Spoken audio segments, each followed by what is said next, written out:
Salut à tous, bienvenue dans cette nouvelle vidéo. On va évoquer l'actualité mercato du Paris Saint-Germain. Nono est avec nous. Salut Nono.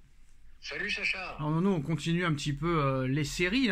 On va parler du coach. Alors comme je te l'ai dit hier, lundi Mourinho, mardi Motta, mercredi Gallardo, jeudi Zidane, vendredi Nagelsmann, samedi Luis Enrique, dimanche Nagelsmann, lundi Luis Enrique, dimanche Nagelsmann et c'est parti et compagnie. Alors hier c'était Luis Enrique qui était redevenu numéro 1 et bah là aujourd'hui on nous réexplique que c'est Julian Nagelsmann qui est toujours en pôle pour devenir le prochain coach du Paris Saint-Germain. L'entraîneur allemand envisage toujours un adjoint qui connaît le championnat de France et la piste Thierry Henry n'est pas morte.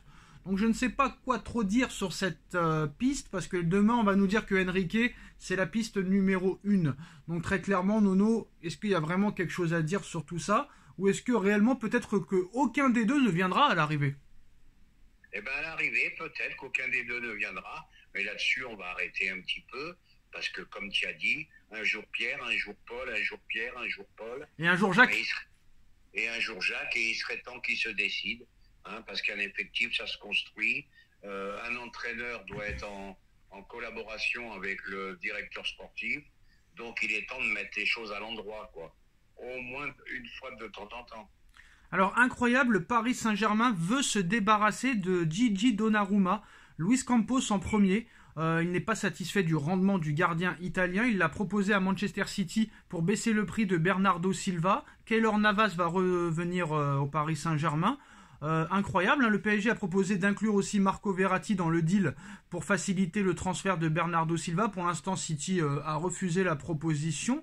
Est-ce que c'est vraiment la preuve, Nono, d'un réel envie de changement ou c'est encore du cinéma comme tous les ans? Ah non, il y a une envie de changement terrible.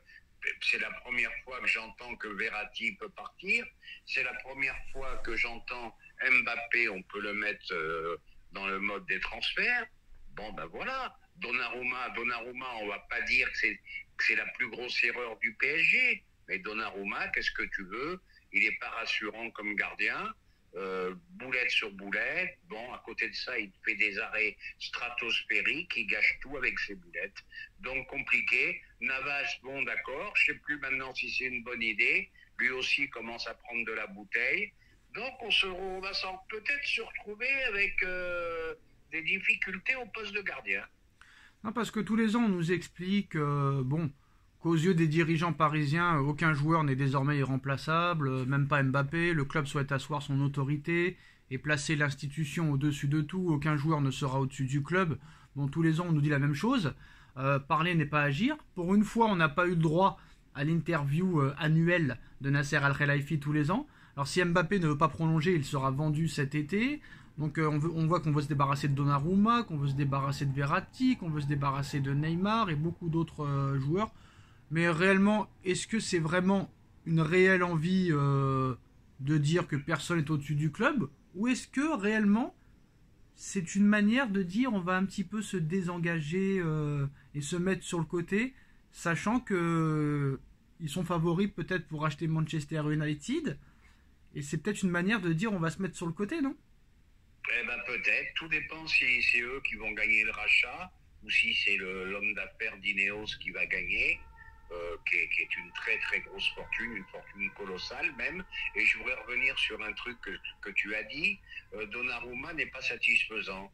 Eh ben allez-y, ouvrez les yeux, c'est Nono qui le dit, Maignan ne croit plus au projet du Milan AC depuis que Maldini a été viré. Eh ben allez sur Maignan, un Titi parisien. Voilà ce qu'il faut faire. Eh ben non. Le retour de Navas, ça changera jamais. Tu sais pourquoi ils le feront pas, c'est comme Nkunku et tout ça. Si ils rachètent des joueurs qu'ils avaient dans leur écurie, ça voudrait dire que c'est des incompétents. Mais bon, j'ai envie de te dire, Manchester United a jeté Pogba pour le racheter 5 ans plus tard 110 millions d'euros. Donc les grands clubs le font aussi.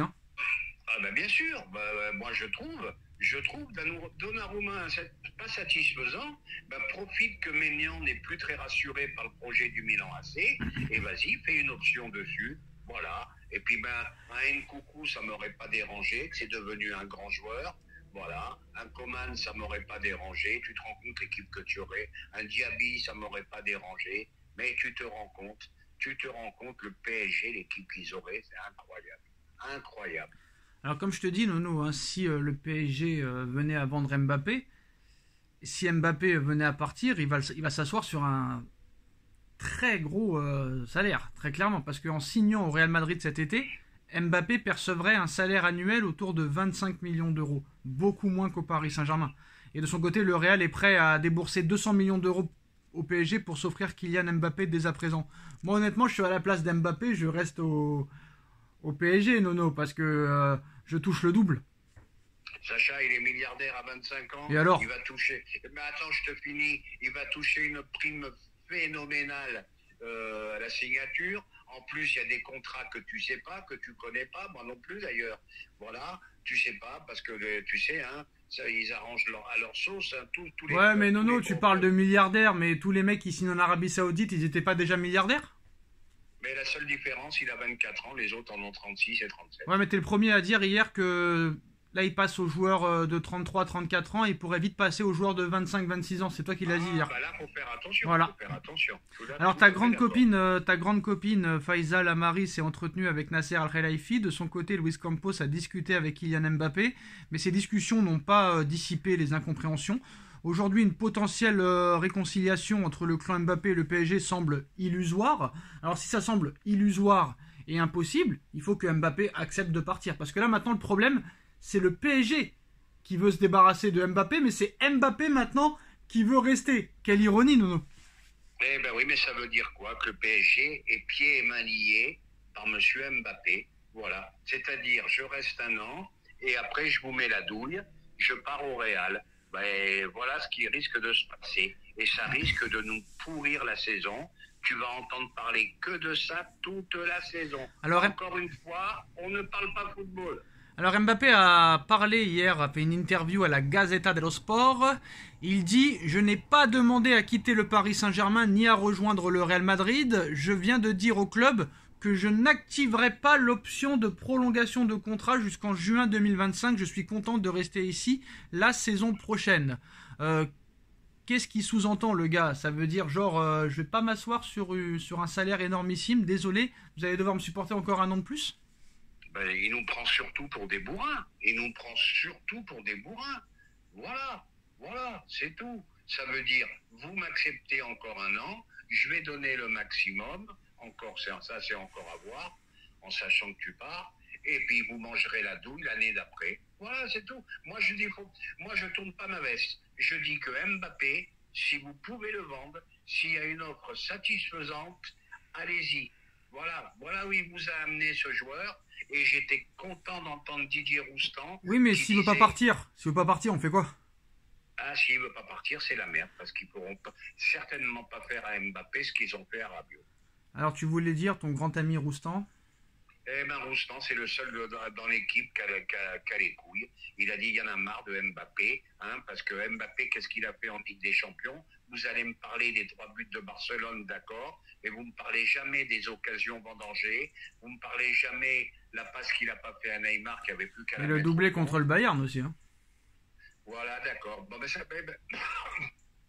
Liverpool a gagné la Ligue des Champions sans Mbappé, City l'a gagné sans Mbappé, il n'y avait pas de stars, il y avait de très grands joueurs, et point final. T'entends jamais De Bruyne faire des cacas nerveux comme ça, Lewandowski, on l'a jamais entendu au Bayern faire des cacas comme ça nerveux, voilà, et il n'y a que lui. Moi je te dis, le personnage me plaît pas, le footballeur est très fort, mais le personnage ne me plaît pas du tout, et Riolo a raison, il se prend pour LeBron James, il se prend pour le roi. Alors mon objectif, c'est de gagner tous les titres. On savait qu'il y avait des carences cette saison, qu'on finit toujours par payer tôt ou tard. Individuellement, depuis plusieurs saisons, je me maintiens à des niveaux élevés. Je veux continuer à progresser pour rester toujours au top. Ça veut dire quoi? Ça veut dire qu'il pense qu'à sa gueule. Au lieu de parler collectif, il parle que de lui, que de ses stats. Ça veut dire ça. Ses stats, ses performances. Je. Jamais nous. Voilà, c'est tout. Voilà. Alors sur Messi, il s'agit potentiellement du meilleur joueur de l'histoire du football. Ce n'est jamais une bonne nouvelle quand quelqu'un comme Messi s'en va.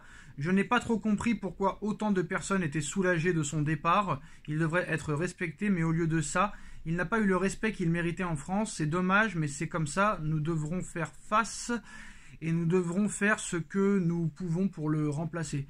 Le mec, j'ai l'impression quand même que quand il parle, Nono, il dit clairement qu'il va rester parce qu'il y a toujours un petit truc par rapport au feuilleton. Hein. On va le remplacer, il faut le remplacer, machin. Il te dit très clairement, non, je vais vous faire la douille complet. Hein. Je sais même pas si c'est un gars qui supporte le PSG, lui, à l'arrivée. Parce que faut pas oublier que le mec, quand même, en 2017, il voulait déjà aller au Real. En 2021, il voulait aller au Real. En 2022, il voulait aller au Real. Là, il veut aller au Real. En 2009, quand il est petit, ça met des posters de partout du Real Madrid. Je suis pas sûr que ce gars-là, même s'il vient de la région parisienne, est-ce que c'est vraiment un vrai supporter du PSG, même avant de signer au PSG? Je suis pas sûr. Hein. Pas sûr. Hein, mais Sacha, ça fait 6 ans qu'il nous fait la misère, je le dis et je le répète. Et puis au risque de te décevoir, parce que toi, je sais que tu serais déçu, tu seras très déçu quand il sera parti, mais crois-moi que la bonne solution, c'est qu'il parte. Non, je suis pas déçu. Je serais pas déçu qu'il parte. J'ai juste dit que sans lui, peut-être que le PSG ne serait même pas sur le podium ces dernières années. C'est tout, je dis ça. Après qu'il parte, qu'il reste, ça m'est égal, hein, honnêtement. S'il y a 200 patates, voilà, s'il y a 200 patates à l'arrivée, moi je le prends direct. J'ai juste dit que ces dernières années, s'il n'avait pas été là pendant que les Neymar et les Messi étaient inexistants, peut-être que tu n'aurais pas été en Ligue des Champions certaines saisons. C'est tout. Bon, peut-être. C'est vrai qu'il a tenu le club pendant pas mal de temps. Bon, ben c'est vrai que voilà quoi. Alors attends, Nono, c'est pas fini. Il y a ton grand ami aussi qui s'y mêle. Alors que c'est pas comme s'il n'avait pas autre chose à faire, pour être poli. Mais Emmanuel Macron annonce en personne qu'il va essayer de convaincre Kylian Mbappé de rester au Paris Saint-Germain. Je le cite, je n'ai pas trop de scoop, mais je vais essayer de tout faire et de pousser pour qu'il reste. Comme s'il n'avait pas autre chose à foutre, Nono. Bref, c'est comme incompréhensible, c'est incroyable. Incroyable. Oui, ça part dans tous les sens. Ouais. Bon, c'est vrai que Macron a aidé pour qu'il prolonge, ça c'est vrai, on le sait. Bon, mais maintenant, il faut passer à autre chose. Emmanuel Macron, tu as d'autres soucis. Hein, tu as la réforme des retraites, tu as la misère qui s'installe de partout. Bon, bref. Donc, tu as d'autres soucis que le cas Mbappé. D'autres chats à fouetter, même si les chats, je pense qu'ils s'en tapent. Alors, Nono, bon, les infos fusent, hein. Ce soir, on nous annonce que le Paris Saint-Germain fonce sur Antoine Griezmann. Le PSG souhaiterait recruter Antoine Griezmann, qui serait disponible à seulement 25 millions d'euros. Il a une clause de départ. Bon, le PSG n'a pas encore concrètement avancé sur cette piste. Bref, l'Atlético apprécie Griezmann. Hein. Il y a aussi une réalité financière difficile pour le club espagnol ces derniers mois. Honnêtement, Nono, honnêtement, Griezmann a 25 millions d'euros. Il faut foncer les yeux fermés ou non? Honnêtement. Ah mais faut aller le chercher en courant. D'accord. Faut aller le chercher en courant. Faut le kidnapper à ce prix-là. Faut le kidnapper. Alors c'est pas fini. On sait que le Real Madrid a laissé tomber la piste Harry Kane, qui est à 1 an de la fin de son contrat à Tottenham. Et Manchester United aujourd'hui annonce qu'ils mettent fin à leur intérêt pour Harry Kane en raison de son prix. On rappelle que le joueur est ciblé par le Paris Saint-Germain. On rappelle que le joueur a également refusé le Bayern de Munich et le Real Madrid, qui a l'air aussi de se concentrer seulement sur Mbappé. Le Bayern préférait Osimhen. Alors, le Bayern, le Real et Manchester United, qui étaient les 3 concurrents du Paris Saint-Germain, laissent tomber la piste Harry Kane. Est-ce que maintenant Paris est le seul favori? Est-ce que le PSG doit aller sur Harry Kane absolument? La voie est libre, mais là c'est là que tu vois le sérieux de ces clubs. Voilà, Lévy en veut 150 millions d'euros, à 30 ans c'est trop cher, à 1 an de la fin de son contrat. Ils ont bien joué le coup, bien joué. Surtout vu son âge. Alors honnêtement au niveau de l'attaque, Paris, faut mieux aller sur Osimhen, sur Kane ou sur un autre, sachant que c'est un peu le même prix on va dire. Ah maintenant ça change tout, moi je t'ai toujours dit que Kane c'était le complément idéal pour Mbappé. Et si Mbappé s'en va, je tape sur Osimhen plutôt. Hein. Est-ce que si Ekitike il fait une saison titulaire, est-ce que ça pourrait marcher ou pas? Parce qu'à l'arrivée, on l'a critiqué ce gars-là, mais il n'a pas beaucoup joué. On lui a pas souvent laissé le ballon. On l'a fracassé comme pas possible. Et moi, je réfléchis tranquillement, Nono. Ce gars-là a été jugé peut-être trop vite. Il faudrait peut-être pour très clairement juger un joueur qui fasse une saison complète au moins. Ah, mais je crois pas que ça soit un prospect, hein. Je crois pas que ça soit un grand talent. Ça peut devenir un bon joueur de Ligue 1, mais sans plus. Voilà, c'était un bon joueur à Reims. Parce qu'il y a une stat qui est importante, Nono, je me permets de te couper, il y a une stat qui est importante, hein. Même s'il a moins joué, hein, 100 fois moins joué que la MNM, il y a une stat qui dit que Ekitike va plus dans la surface que Mbappé, Messi et Neymar. Même 20% de plus. Ouais, peut-être, mais les statistiques, ça veut rien dire pour moi. Moi, je trouve, bon, il est trop limité pour le PSG. Pourquoi on n'essaye pas Ekitike, Nono? Pardon? Pourquoi on n'essaye pas Ekitike? Mais non, moi je dis il est limité, hein. Et pourquoi on n'essaye pas Ekitike à son poste? Au moins dans les matchs amicaux pour voir. Peut-être faire un essai, mais je vois pas un grand talent dans ce joueur. Campos, c'est pas un ignorant quand même. Quand il achète ce joueur, il sait ce qu'il fait quand même, non? Ben oui, mais c'était bien à Reims. Et il a passé. Ben c'est comme Galtier. Tu passes de club moyen, tu passes au PSG. Tiens, d'ailleurs, Galtier, Nono, Galtier devrait signer au Napoli dans les prochaines semaines. Eh ben, bonne chance à eux. Une prochaine douille à venir. Alors, Nono, bon, on sait que les Emery, les Ancelotti, les Tourelle ont réussi en quittant le Paris Saint-Germain. Si jamais Pochettino réussit avec Chelsea et que Galtier réussit avec le Napoli, qu'est-ce qu'il faudra encore en conclure et en déduire? Eh ben, ça veut dire que dans ces clubs-là, ils ont les mains libres et qu'au PSG, ils ne pouvaient pas faire ce qu'ils voulaient. Bon, après, pour Galtier, ça va être compliqué. Pour Galtier, ça va être compliqué de faire une aussi belle saison que Spalletti a fait, hein, très clairement. Hein. Là, ça va être compliqué pour lui. Ah, bah là, le challenge, il est terrible. Hein. Parce que là, gagner la Serie A plus dépasser les quarts de finale de Ligue des Champions, ça paraît compliqué. Voilà les postos, bah, c'est la fin de cette vidéo. Voilà toutes les infos du jour. Dites-nous en commentaire ce que vous en pensez. On like, on partage, on commente, on s'abonne. Et on se retrouve très vite pour une nouvelle vidéo. Merci Nono, merci à tous. Tchuss. Merci Sacha.